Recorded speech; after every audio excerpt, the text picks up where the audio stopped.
Hey booktube, this is Kelly. Thank you so much for watching my channel, Books I'm Not Reading.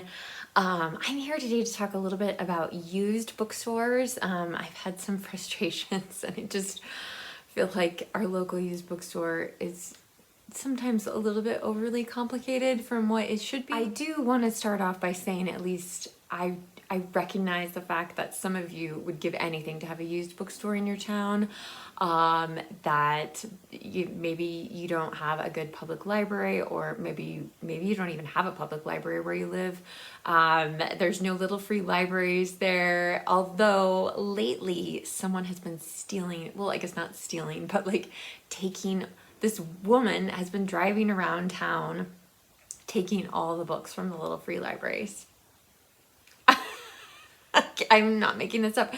And the police like know what she looks like and what kind of car she has, but like it's not a crime. Although, is it? Like, I think that should be a crime. Like, poor little kids that are looking for, you know, a free book in the summer, walking by the little free libraries and seeing them all empty. I'm gonna have to go check on the one that's closest to me to see if it's been emptied out. Anyway, so we have a used bookstore here, and it's actually a really good size for our community. They have a lot of books. I don't know that much about the logistics of owning and running a used bookstore. How much profit can be made from such an venture in a rural, more rural community. Where I live is about 60,000 people. Although like all the way around us, like there's a lot of other people and they don't have any, like it's the only used bookstore for a good stretch of road. Let's just put it that way. But when we first moved here, and that is more than a decade ago, they had this crazy policy about bringing in books that you could only use your credit in whatever section the books you brought in belonged in. So if you brought in classics, you could only use that credit in classics. Or if you brought in mystery, you could only use it in mystery, which seemed really complicated to Jason and I and confusing. And of course, you always know when you take books to a used bookstore for credit, you're not going to get a ton back. But I had a few books. I knew like I wasn't going to give them away on booktube because I just wasn't. And if I give a really bad review of a book, like obviously most of the time nobody wants it. So that's okay. I do have some things that I really, really must get in the mail this next week, so I'm hoping to work on that today. But yeah, so I finally just called the used bookstore again just to see, because I had just a little pile. It was like 4 books. And I called and I was like, I'd like to know about your credit policy. And so they have changed it, and you can now use your credit in any part of the bookstore except for 3 parts. You cannot use credit from another section for Louis L'Amour novels. You cannot use your credit for science fiction, which to me, that's a big category, right? I mean, that's a lot. That's a lot. So you cannot use credit. And I don't know if you brought in science fiction, does that mean you can use science fiction credit to buy science fiction books? I'm not sure. I'm not sure exactly how this works. And then the third one was audiobooks, which I don't listen to audiobooks, so I'm never going to be bringing any in. They are incredibly expensive though, so I can imagine, again, and I don't know if that means like if you bring in something for one of those 3 sections, can you use your credit from what you've brought in to get something else from that section? But my hunch is that those are like the 3 big money-making areas of the bookstore for them. Anyway, so I had this little pile of books. I showed it to Jason to make sure like he wasn't, desperately attached to any of them. He was like, it's fine. And he's like, you're not going to get any money for them. So I was pretty shocked when they gave us, or they gave me, Jason's name's on the card too, but they gave me $20 in credit. So I felt like that was pretty good. I felt like that was a pretty good deal. Especially because their books are so expensive. And like even books that are, like really dated or, not in the greatest condition. Anyway, so, and again, like they said, oh, you can use the credit anywhere you want except for those three stuff. I spent most of my time looking through their classics. This is the other thing okay, point number 2 that drives me crazy about my used bookstore. So there's these stacks of white bookshelves, not unlike shelves I see on BookTube all the time. Big though, like really big. The alphabet moves, there's like 3 or 4 of them like up against this wall next to each other. The alphabet goes this way rather than this way. So like if you're in the A's and then you A's and B's and then you want to jump to C's, like that's a different bookcase. So confusing, and it just drives me crazy. And then I'm also questioning like the authors that they have in classics, like Ivan Doig, and I don't think Ivan Doig is alive anymore, but like I think people would like to buy his stuff, but I don't think they're gonna go to classics to look for them. And again, the classic section is not like fantastic, you guys, okay? Like it's not like there's loads and loads of Penguin classics or anything like that in there. There's a few books that like I would be interested in, but like not that copy. So, but anyway, so I'm trying to go through the books and it just isn't making any sense. And meanwhile, there's this woman wandering around the store. She thinks that I work there. I have no idea why. And she keeps asking me, like, where is Jude Devereaux? Like, I've read Jude Devereaux, like, I would know. Like, she's not in class. Like, so this woman, like, is in classics. She's looking for Jude Devereaux. I'm like, okay, like, she's not in here.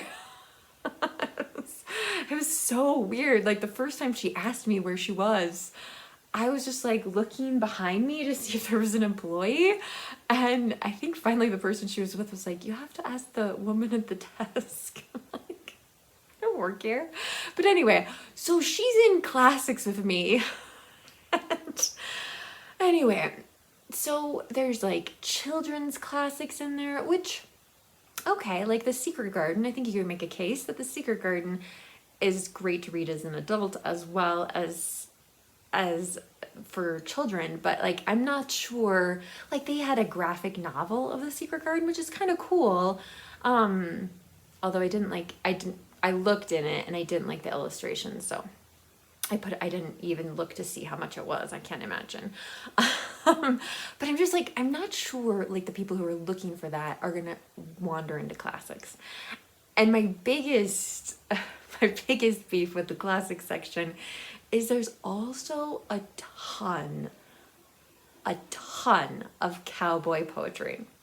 Now, if Louis L'Amour is your best-selling author, like, I think the cowboy poetry should be over by him, right? Like, nobody who likes that kind of stuff is gonna go into the classics section to look for it. And those of us who are looking for classics may not be interested in a poetry book that ends with the word outhouse, which they had 2 copies of. I really, part of me was so tempted to get some cowboy poetry and send it to some of the hosts for Jude on the Range. So if someone is ever in need of cowboy poetry, believe me, I can I can hook you up. But yeah, but that's not the kind of poetry I'm looking for. And the poetry is also like, oh, it just doesn't make any sense where things are. Like, it's just baffling to me. I did find some treasures, just a couple treasures, but I kind of want to talk about like the price. So a couple years ago, I think it was a couple years ago, I read American Primitive, poems by Mary Oliver. And this won the Pulitzer Prize for Poetry in 1984. I really enjoyed it. I think Mary Oliver wrote something that the Book Naturalist Club read. I can't remember now what it was. But anyway, I always am reading the Book Naturalist Book Club books at the wrong time. So as I'm sifting through this like crazy amalgamation of cowboy poetry, I happened across a couple of Mary Oliver poetry books.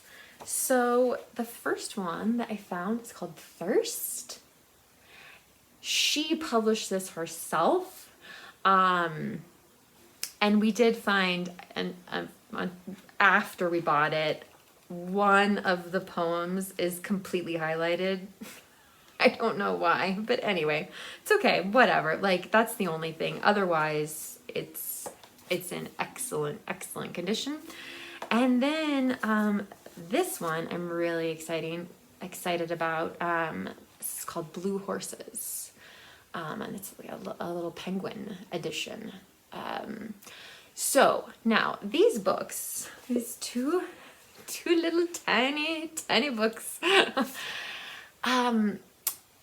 The cash price to buy them, $8 each, right? Because each of these books, the retail price is about $16, I think that's right. Yeah, $16 in America.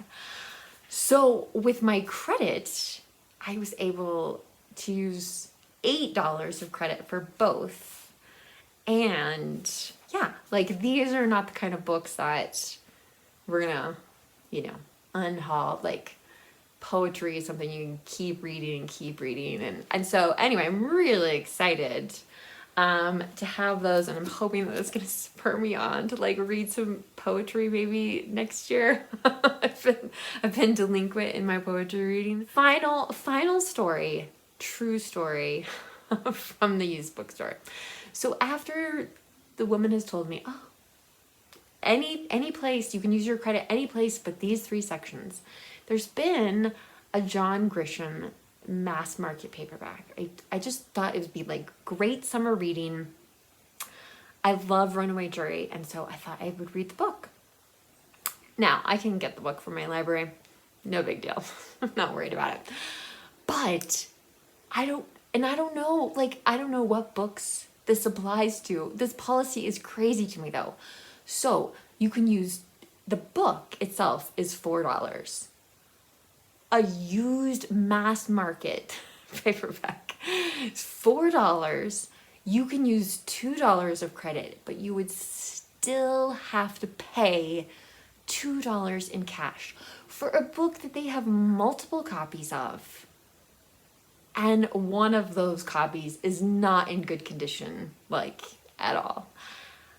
I'm like, do you want to like move stuff? Like, do you want to move some of this inventory? Like, that's always what my goal was when I worked for a bookstore, was like, let's move the inventory. Anyway, so I was really frustrated by that. Like, it's just a crappy mass market paperback. I should be able to get that with my credit, no problem. I don't understand. I don't, like, all of these like rules and conditions and loopholes, and it's very frustrating to me. But I will be using the used bookstore more now that I have a credit, and I know that I can take books in and get some really good credit for it too. Of course, naturally, my other half is not interested in unhauling much, so it's okay. It's okay. But at least that's like a resource where if I find something, since apparently our little free libraries are empty, like I can find it, I can look at the condition of the book and decide whether or not I want it. Anyway, all right. So I really want to hear about your used bookstore shopping experiences. Like, do you feel like the prices are good? Do you feel like there are rules? Are there as many loopholes and rules in your used bookstore as are in mine, or is it just mine? So let me know what you think down in the comments section below. I love hearing from you. As always, if you don't have any comment to make, you can leave an emoji. I also love it when people give my videos thumbs up, even if that's just a way to say hello. So I do appreciate that. Thank you guys so much. All right, booktube, remember to be kind to yourself, be kind to others, and I'll be back soon with another video. Bye.